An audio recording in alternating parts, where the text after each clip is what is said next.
Doctor Yunus, হ্যাঁ আপনাদের confidence ওকে সব সময় এই আমরা তো ফার্স্ট প্রস্তাব করছিলাম। আসসালামু আলাইকুম রহমতুল্লাহ। প্রিয় দর্শক, কীভাবে নাহিদ, হাসিব, হাসানাত, সার্জিস আলম সাদিক কায়েম ভাইয়ের সঙ্গে প্রতারণা করেছিল, তাকে সাইড করে রেখে তারা নিজেরাই চ্যানেল 24-এ সেখানে লাইভে আপনার কথা বলেছিল, সেইটাই ফাঁস হয়েছে। রিসেন্টলি আপনারা দেখতে পেয়েছেন একটি ভিডিও প্রচুর পরিমাণ ভাইরাল হয়েছে।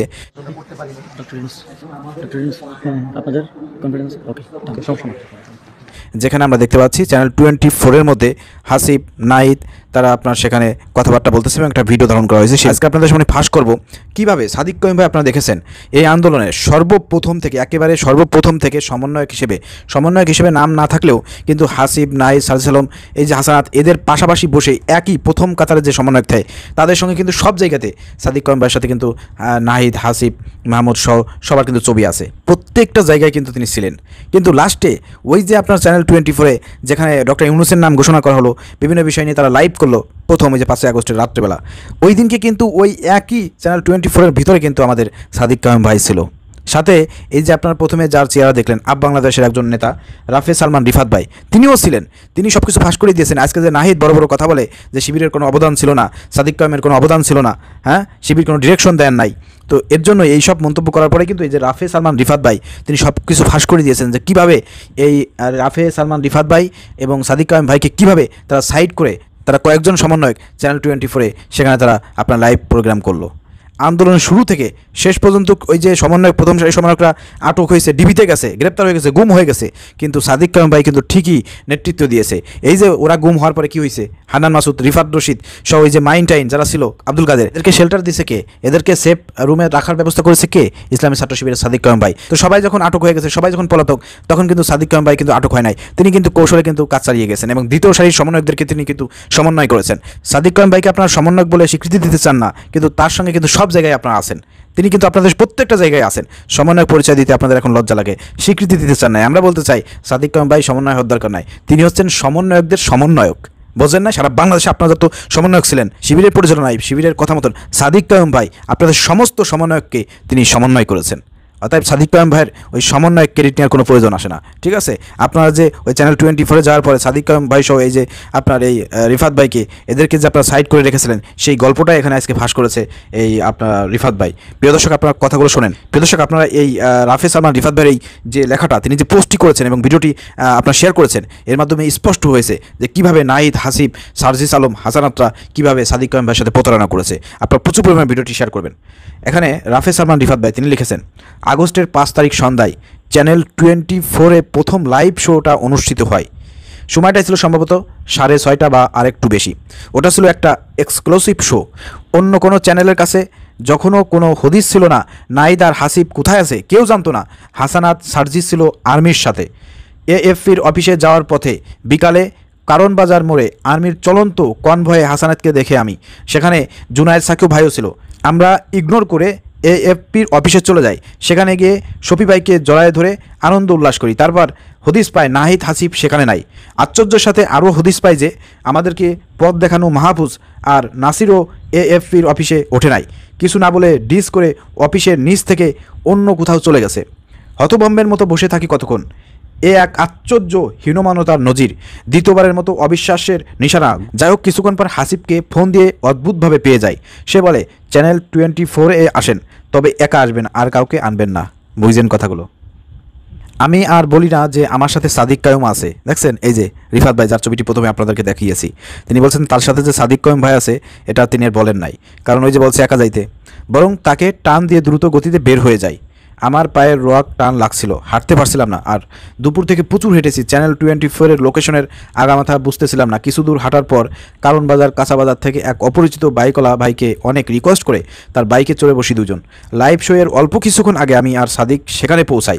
গিয়ে দেখি নাহিদ, হাসিব, মাহফুজ, নাসির, আদিব, আরিফ সহ আরও কয়েকজন আছে। আপনি স্ক্রিন ছবি দেখতে পাচ্ছেন কারা কারা ওই দিনকে লাইভ করেছিল। কিছুক্ষণ বাদেই শুরু হয় লাইভ শো। হাসানাত, সার্জিস, বাকের, মোয়াজ্জেম, তারেক, হাসিবরা আসার আগেই নাহিদ, হাসিব গিয়ে চেয়ারে বসে। আমি চেয়েছিলাম সাদিককে ওদের পাশে বসাতে এবং প্রাথমিকভাবে বসায়ও। গণ অভ্যুত্থানে সাদিকের ভূমিকা ছিল গার্ডিয়ানের মতন। সমন্বয়ক কিসের? সমন্বয়ক ছিল সাদিক ভাই। এখানে যেটা বলতেছে আমাদের রিফাত ভাই, দেখছেন, চিন্তা করে দেখেন, সেই নাহিদ আজকে আপনার সাদিক কায়েম ভাইকে অস্বীকার করে। হ্যাঁ নাহিদ, তোমার কপাল পড়ছে, ঠিক আছে। গণ অভ্যুত্থানে সাদিকের ভূমিকা ছিল গার্ডিয়ানশিপের মতন। যখন বাকিরা হতাশ হয়ে গেছিল তখন প্রত্যেকটা ক্রিটিক্যাল মুহূর্তে সে আল্লাহর রহমত সাথে নিয়ে সমন্বয় করে দিয়েছে। অসাধারণ সব সিদ্ধান্ত নিয়ে আন্দোলনকে চূড়ান্ত পরিণতির দিকে এগিয়ে নিয়ে গেছে, যেগুলো খুব কাছ থেকে দেখার জানার সুযোগ হয়েছিল আমার। তাই অভ্যুত্থানে বিজয়ের পর সাদিকের ডার্ক নাইট হয়ে থাকার পরিবর্তে ঘুমটা অবমুক্ত হওয়াটাই আমার কাছে খুব যৌক্তিক একটা প্রত্যাশা মনে হয়েছিল। সাদিককে ভরসা দিতে তাকে বসানোর পর আমি নিজেও তার পাশে বসে পড়েছিলাম। মনে একটা ভয়ও ছিল, হয়তো আমরা কেউ ফেস না হওয়ায় অপয়ঙ্গতে হয়ে যাওয়ার ভয়। মাহফুজ আর নাসিরের অস্বস্তি জাত রিকোয়েস্টে শো শুরু হওয়ার আগে আমি আর সাদিক উঠে আসি। তার মানে ওইখান থেকে সাদিক কায়েম ভাইকে আর রিফাত ভাইকে মাহফুজ আর নাসির এরা দুইজন তাদেরকে ওইখানে আপনার রিকোয়েস্ট করেছিল চলে আসার জন্য। এর জন্য তারা ওইখান থেকে চলে আসে, তাদেরই সত্ত্বে যে আনুষ্ঠানিক সংবাদ সম্মেলনে আমরা থাকবো।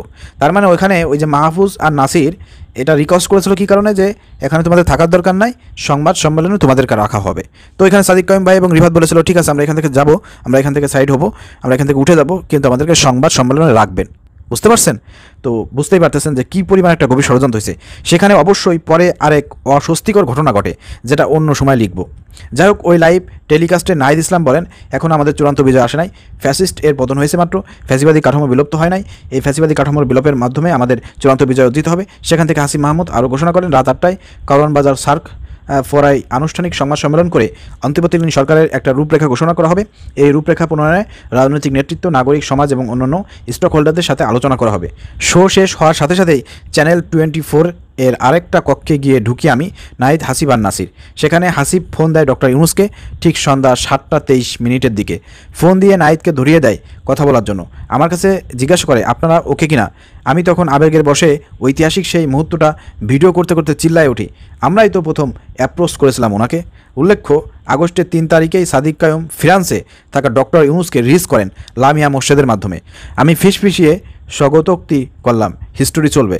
তার মানে হিস্টোরি আরও আছে, হিস্টোরি চলবে মানে হিস্টোরি আরও আছে। আজকে শুধুমাত্র আপনারা ট্রেলার দেখছেন, পিকচার আবি হে বাকি হে একটা কথা আছে না, ঠিক আছে। আস্তে আস্তে হিস্টোরি সব ফাঁস হয়ে যাবে, ঠিক আছে। সাদিক কায়েম ভাইদেরকে কীভাবে সাইড করা হয়েছে, সাদিক কায়েম ভাইদেরকে আমরা সেই প্রথম থেকে দেখছি হাসিব নাহিদের পাশে, এবং শেষ পর্যায়ে চ্যানেল 24-এও সেখানে তারা ছিল, কিন্তু তাদেরকে সাইড করে রাখা হয়েছে। আর সেই সাদিক কায়েমকে নাহিদ বলতেছে যে সমন্বয়ক পরিচয় দিচ্ছে। কত বড় কুলাঙ্গার, চিন্তা করে, কত বড় মিথ্যাবাদী।